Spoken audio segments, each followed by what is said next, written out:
Hello, everybody. My name is Elijah Miller, and today I'm going to be talking about the role of emergency management in planning for and mitigating climate change and sea level rise. So let's start with the definition of mitigation. In emergency management, mitigation planning involves finding long-term solutions to reducing risk from all hazards. Mitigation activities are intended to postpone, dissipate, or lessen the effects of hazards such as natural or technological disasters. Optimistically, well-designed mitigation tactics will reduce the probability of an emergency or disaster occurring or eliminate the possibility of being impacted by the potential hazard altogether.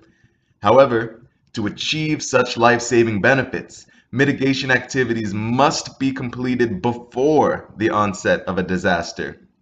Unfortunately, mitigation strategies have often gone by the wayside before a disaster strikes, and as a consequence, mitigation activities often temporarily occur after one disaster, but before the next disaster strikes.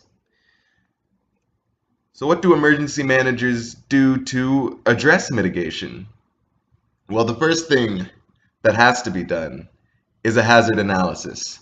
Now, I'm not going to go through all the steps of the hazard analysis assessment today, but we're going to go over a few of the procedures that have to be completed. And just keep in mind, for the sake of our discussion today, we are focusing on climate change and sea level rise.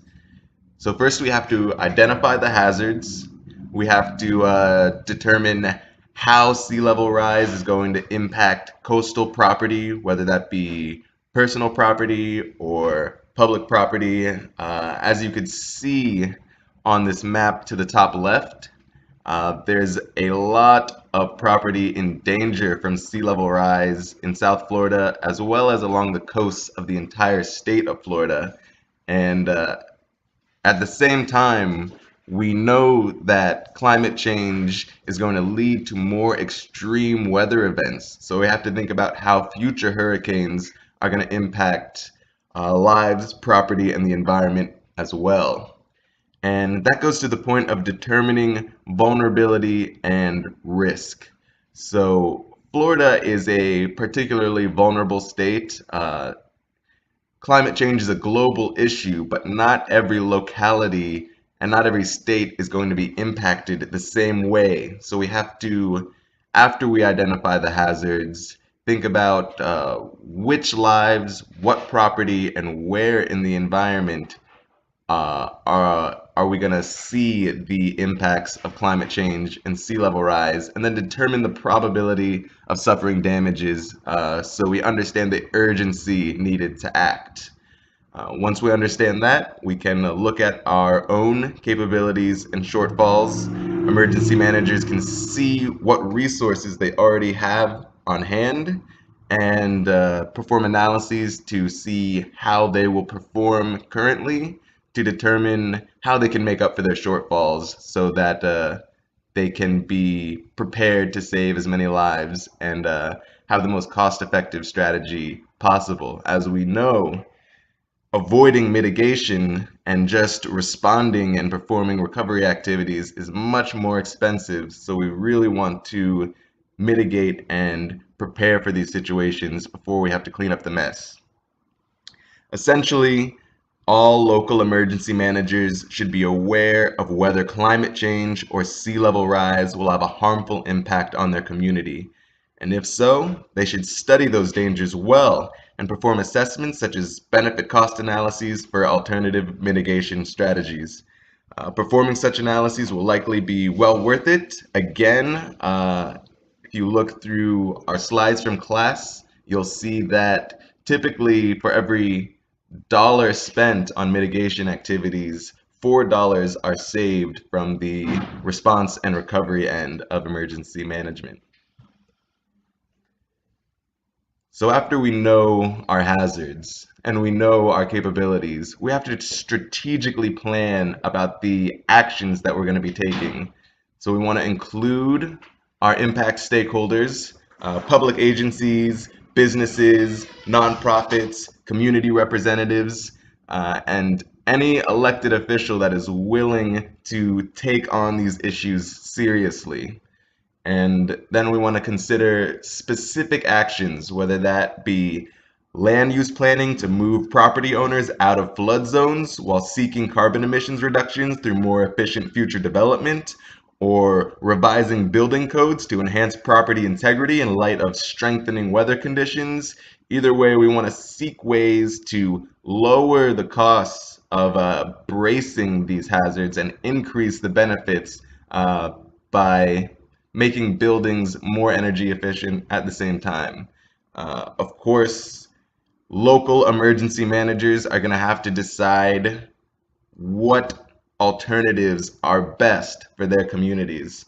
And after planning thoroughly, emergency managers must be prepared to organize for action. They have to be ready to launch a full-on campaign to acquire the necessary resources and authority to implement these mitigation activities.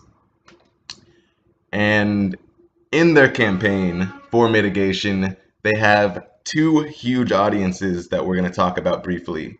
First of all, they have to communicate the risk to the public. And here's just a few pointers on how they could go about that. These pointers reflect the research in class that we looked at on risk communication and perception, as well as the book that I read for my book review, Climate of Hope by Michael Bloomberg and Carl Pope. And a couple of the points that have been made are: one, don't rely on alarmism. Fear is actually not going to encourage people to engage with virtually any activity. Fear just typically causes people to retreat, and so as painful as it can be for some people to see those pictures of the starving polar bears witnessing their environment disappear, that kind of messaging isn't actually effective if we want to get people to take the issue seriously. What we want to do is emphasize the benefits of the opportunities that people can find in combating climate change and sea level rise. Most of the actions taken will end up saving the community's money in the long run, while enriching their health and preserving their quality of life. Just in Miami Beach, they've dealt with a lot of sunny day flooding, and recently they made a lot of changes, and they were willing to make those changes because it made their quality of life better.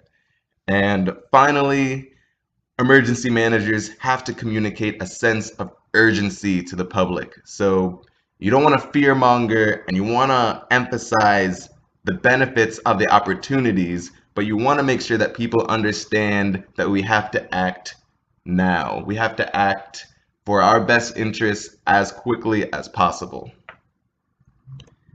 And then besides the public, there are also political stakeholders that emergency managers should work with. And in this regard, city officials might actually be the best avenue to pursue as far as getting political allies. Because the fact of the matter is, city officials are much closer to the ground and have to deal with reality much more than state or national legislators who can avoid reality and simply put out a lot of rhetoric. So just an example of a city official doing great mitigation work. As mayor of Miami Beach, Philip Levine worked with community stakeholders to find long-term solutions to the challenges of climate change and sea level rise.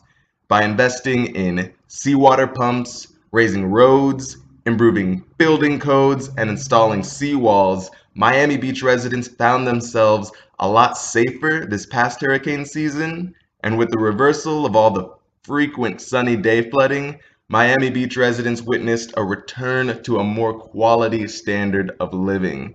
And Philip Levine isn't the only one willing to take on the challenges of climate change. So local emergency managers all over need to be prepared to engage with their local public officials to plan cost-effective mitigation strategies. And finally, the only step left is to act. So altogether, emergency managers need to identify the hazards and consequences that their communities will be facing from climate change and sea level rise. They have to plan specific actions with their stakeholders to combat climate change and sea level rise, and then they have to put those plans into action and get the work done. That's all I have to share with you today. Here's a list of references in case you want to check out what I used to inform this conversation. And if you have any questions, feel free to email me at ejm13@my.fsu.edu. Thank you very much.